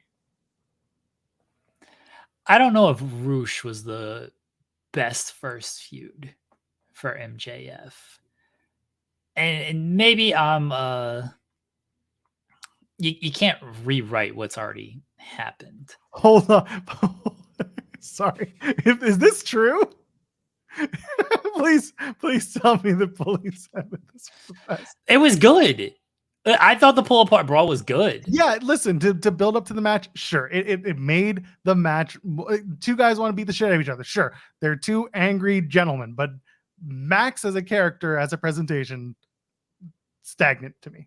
Even after coming back from this.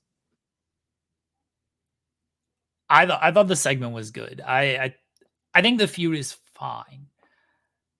When I say I don't know if it was the best first feud, this isn't necessarily AEW's fault, but it kind of is AEW's fault. They fumbled the whole Undisputed Kingdom thing. And yeah, part of that's not their fault because they didn't know how Adam Cole was going to heal and where that was going to go. But that was MJF's first feud. That, like, him taking out Adam Cole in the very quick manner that he didn't kill it to me. At least it shouldn't have. Why isn't Wardlow there? Why isn't Undisputed Kingdom still going after Max? Why, or other way around? Why isn't Max still going after them? They cost him everything. They cost him the title. They influenced Adam Cole. Wardlow influenced Adam Cole. Wardlow still cost him way back when with the when he turned and beat him at Double or Nothing, and then they didn't do anything with Wardlow after that because MJF got on the plane or whatever that story was. He didn't get on the plane. The plane tickets. Yeah. So like that should have been kind of the first feud for him, at least in my mind. The Roosh stuff was like fine, okay. And YSLB, you could be correct. You said Wardlow hurt his knee and he hasn't wrestled since. He said he was fine. Obviously, wrestlers are always going to say they're fine. I get that. But like that should have been kind of his first feud. He could have wrestled Roddy. He could have beaten Taven and Bennett. They're going to lose anyway. We know he's beating Roosh, right? He's not going to lose to Roosh. So at least there was a connectivity there with Undisputed Kingdom. And the way Max exited television, coming back to television and finishing that as more than just, hey, I punched out Adam Cole at Double or Nothing and then cut my big return promo. That didn't feel like it was the end to me. It felt like there's other people in the group. They should still be going after him. He, more importantly, should still be going after them. Roosh just... it feels like a side piece. Like it's like, here's Roosh for a little bit. Like play with him for a little bit because Samoa Joe, the guy who beat you for the title, is doing this, and you just kicked Adam Cole in the dick, and we're just gonna say that that's over right now. That's usually how you do it. You Rochambeau, and then later on, Rochambeau comes to bite you back. It's a side quest. Max is going to enter Blood and Guts later on instead. I don't think he should have come back with the Elite, by the way, MJF. I like the way he came back. I just wish they would have finished off the Undisputed Kingdom story more than they did. And again, Adam Cole's injury does hurt things because you can't blow off the actual MJF Adam Cole match with Cole being hurt. But that doesn't mean you couldn't have done MJF against Roderick Strong. It doesn't mean you couldn't have done MJF against Wardlow. You could have done that. You could have even connected the Acclaimed to all of this because, hey, remember when Max Caster and MJF were like friends, kind of, sort of, and MJF felt bad? I know MJF basically retconned that whole thing and was like, hey, what happened last year didn't happen. But that is what hurts AEW overall, is when you tell me stuff that happened at the end of last year, your big overarching storyline at the end of last year, and then you just come back, MJF returns and is like, don't worry about that stuff. It doesn't actually matter. That hurts people's view of the company. It's like, oh, I cared about this, and now 6 months later, you're just going to tell me that this doesn't matter and I should not have cared about it at all. Why should I care about what's happening now then? If in 6 months you're going to tell me that that doesn't matter, I don't think people like truly realize that that kind of stuff hurts, but it does. Yeah. Again, like it's that connective tissue. When it's not there, it does mess up your enjoyment. You're like, wait, weren't we here a minute ago? It's we going, instead of going A to B, we go A to C, and B just suddenly disappears. And when that happens, you kind of remember it, and all of a sudden your complete enjoyment, or you go down, at least in my case, you end up going down a rabbit hole while you're watching the A to C journey, being like, wait, what happened to B? And then you start looking up what happened to B, and then you realize, wait, B never connected, and now I'm just completely lost. And that's kind of the frustration that I find. Louis saying that's what killed the Jimmy and Jay stuff for him. And that's true. That's exactly it. And even I was like, can I make sense of this? We tried to make sense of it. We couldn't. And we were like, all right, fine. It sucks to see anybody get injured, and I hope that Jimmy heals up quickly. But honestly, one of the best things that could be happening right now is that the Jay Ascent happens on Raw, and Jimmy, is resting at home. And when he's better, he could come back and they can figure out whatever comes next for both guys, whether that's teaming together to do the Roman stuff with the bloodline, whatever that is. But yeah, I totally agree. The Jimmy J stuff, they did a lot of like back and forth and who's in and who's out and who turns on who and who's leaving what. That stuff didn't click for me either. So yeah, it's not specific to AEW. It does happen in other companies. Talk about it with TNA frequently. There's stuff that gets dropped and you're just like, the fuck. Sometimes people have fever dreams about going to compounds. They get beheaded, but they don't really get beheaded. They come into the back door, but you don't go through the back door. Children anyway, not important. This is what's going on. And yes, I do want to make it very clear of, oh, you guys are just bashing AEW. WWE does it. Yeah, both companies do it. And we talk about it when WWE does it. We spent countless time, minutes. I don't say hours because we try not to talk about wrestling. A lot of time on this show. We spent a lot of time doing this show. But the Cody Rock stuff and how that made absolutely no sense, and how we tried to make it make sense in our own heads and everything. We've spent countless hours talking about the Drew story that's going on right now and how they try to make sense out of all of that. It's both companies. It's every single wrestling company. Don't think we're just, oh, you guys are mean on AEW. No, watch the rest of the show. I hate all wrestling. All right.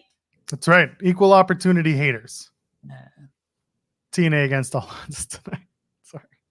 MJF and Rush will be very good. The matches are always good. Yeah, good match. Again, the pull apart brawl on Wednesday was entertaining. I still look at it and I'm just like, until they give me something different with Max, I'm just watching. I'm not bought in on Maxwell Jacob Friedman yet. He needs to tell me what he doesn't need to tell me. He just needs to become a character that I can actually enjoy. Even when he was doing the face stuff and they were like, he's going to these stand up to anti-Semitism stuff. I'm like, yeah, listen, as a Jewish guy, I was like, this is really cool. I'm really glad that he's doing that. I don't like that he's also in the other mouth trying to say he speaks for all of us, but I was like, okay, at least Max is relatable. That's good. We'll see what the match does, if his character develops, or does it elevate Rush? Is it Rush eats an L and Tony says, I'll get you later, pal? Because historically, Rush needs a little bit of talking to when it comes to taking L's. Well, I mean, he's going to most likely win the ROH World Championship. Yeah, sure. He's going to take this one. And he wasn't he? He tried to put the Los Ingobernables back together. They filmed those vignettes that had no real payoff to anything. Those vignettes. Some of them. I didn't like many of them. Remember, Scorpio Sky's going to come back. He's going to be the answer to everything. Scorpio Sky is going to be the fifth man, brother. Oh my God. Is that what we're going for? No, We get I to the don't end of think so. July. Who's the fifth man? I think on the On the elite side, it's probably Ricochet. Hangman. Ricochet is the fifth man, and it's Trevor Man. I think Hangman makes the most sense there. I know Hangman he got suspended by the elite, but there's an easy way to turn that of like, you guys did the right thing. I wasn't in my right mind. I needed to go away, get myself right. Like, thank you guys for saving me and giving me that time off. But I'm back now and I'm ready to fight by your side type of thing. So I think there's an easy way to explain the Hangman suspension and him still returning and being on the side of the elite. AEW's team, I mean, Swerve, I assume. Yeah. Osprey, maybe. That's the thing, is this match at the end of the month at Forbidden Door. It's like, how do both men feel about each other after the World Heavyweight Championship becomes a thing? If let's say Swerve wins the title, how does that make if Osprey wins the world title, how does that make Swerve feel? Does Swerve get upset? Is he frustrated that he couldn't win a big match and he decides to, join the elite? Maybe the elite go and they start playing to his weakness, to trying to get him to feel worse about himself, to get him onto their side so that he joins the team. Is that the story? We don't know. So it could be both men on one team, or it could be that one joins the elite side and the other one joins AEW. Kenny, I don't know if Kenny's going to be back. If you have Kenny, I'm probably keeping that as a surprise. I'm not coming hot in with Kenny. I would be like, oh, who's the fifth man, brother? And then you get the big Omega return. That's pretty big. Not running towards Kenny coming back that quickly. I'd like to see it, but I'm just leaving him to the side for now. Feels like again, it's wrestlers do lie. I'm not saying he didn't have surgery. Clearly it seems to be the case that he did, but in terms of recovery time, wrestlers will tell you whatever they want just to make a big surprise, and that's cool. But I'm just letting Kenny exist. That's all. Danielson, you got to also remember if Swerve is part of Team AEW, the winner of the Owen will be decided before Blood and Guts, because the Owen wraps July 10th. Blood and Guts is July 24th. So whoever the title, Swerve will know his title challenger for All In going into Blood and Guts. So is it on the other side with the elite? Is it Hangman? Does Hangman come back win the Owen? Does Okada, Jack Perry win the Owen? And then it sets up, okay, Swerve's on the other side. Or does Tony correctly have Bryan Danielson win the Owen?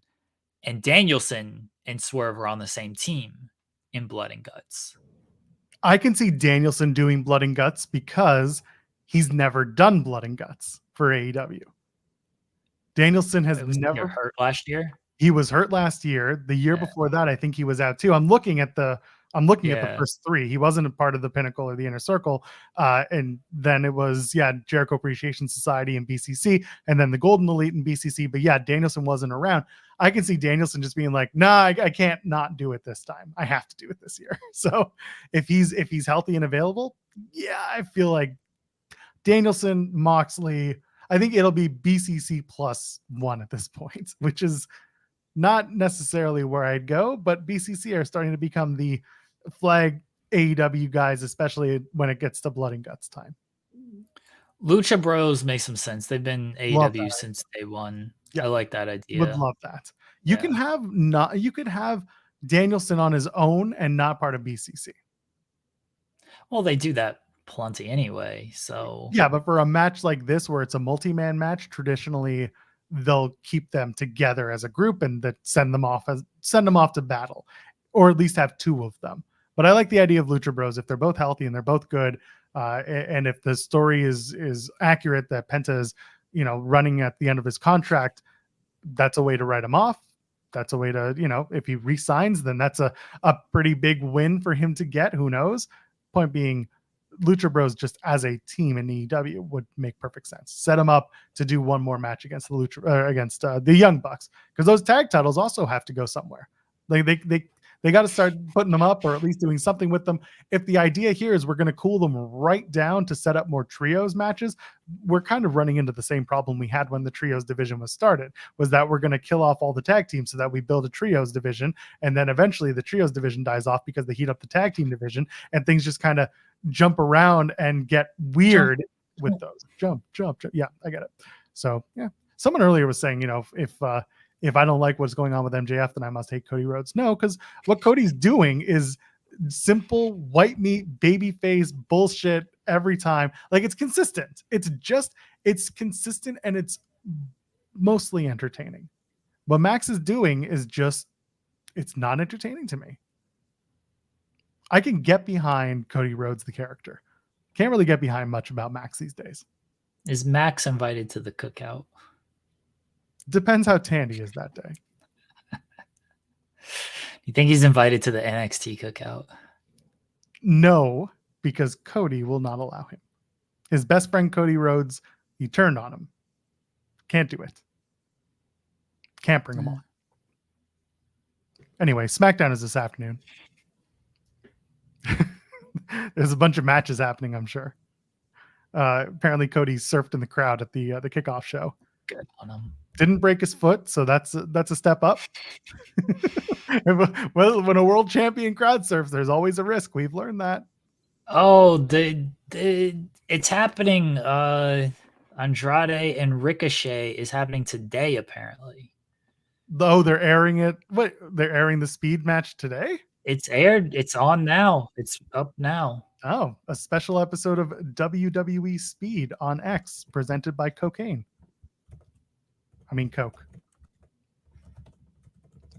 Looks like someone's going to be a part of the TNT ladder match. Or they just said... It's July, so yeah, the contract is up July. Well, allegedly. Okay. We'll sign it up. What's left? Is there anything else left to say?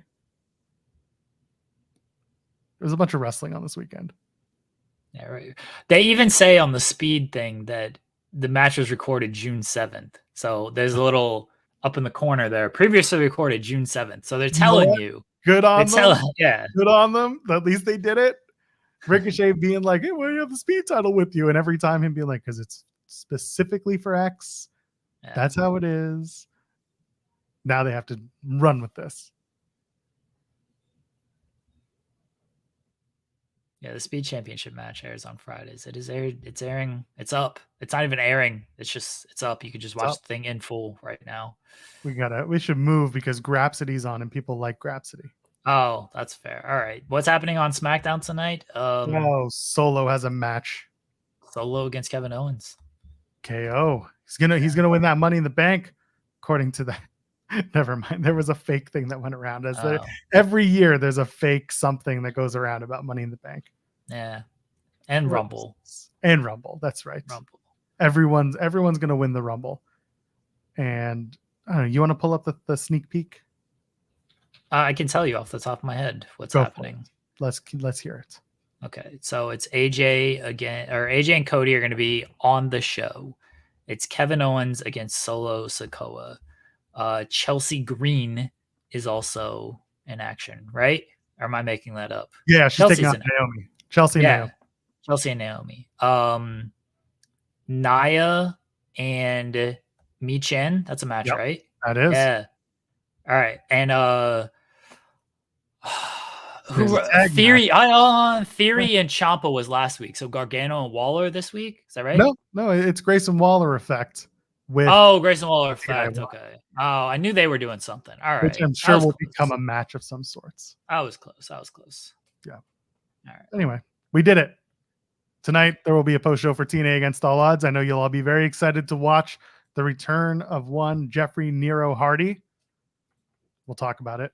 SmackDown is on at 1 p.m. if you're able to get a feed on that. I thought it was 2. Yeah, maybe it's 2. It's Europe time, okay? It's on European time. I need to know because I got to cover it. You know what? Tune in at 1, and if it started, then you're good. If it's 2 o'clock, then you're late, pal. That's how it goes. Clash of the Castle this weekend. Go enjoy it. Enjoy your weekend of wrestling. If you watch it, great. If you don't, you're probably better off Jeremy, anything else to plug? You thinking about this? Nothing? I don't ever have anything to plug, Joel. Happy Father's Day, Jeremy Lambert. When is that? Sunday. Sunday is Father's Day. Okay. Happy Father's Day to those who will be celebrating, the fathers in your life, the father figures, the people you consider your fathers. And for those who don't have a father, Christian Cage has a celebration for you on Collision. Don't say that. Well, Christian Cage is going to be doing the Father's Day celebration. So think about it. Okay. All right. We're back on Monday, 10 a.m. Eastern, doing what you love, not, or at least trying not to talk about wrestling. Yeah, we're going to have to. We're going to have to. There's plenty of it. Yeah. Until then, I am at Joel Pearl, JOELPEARL, ladies and gentlemen, friends beyond the binary. Have a great weekend. We'll see you on Monday. Cheers.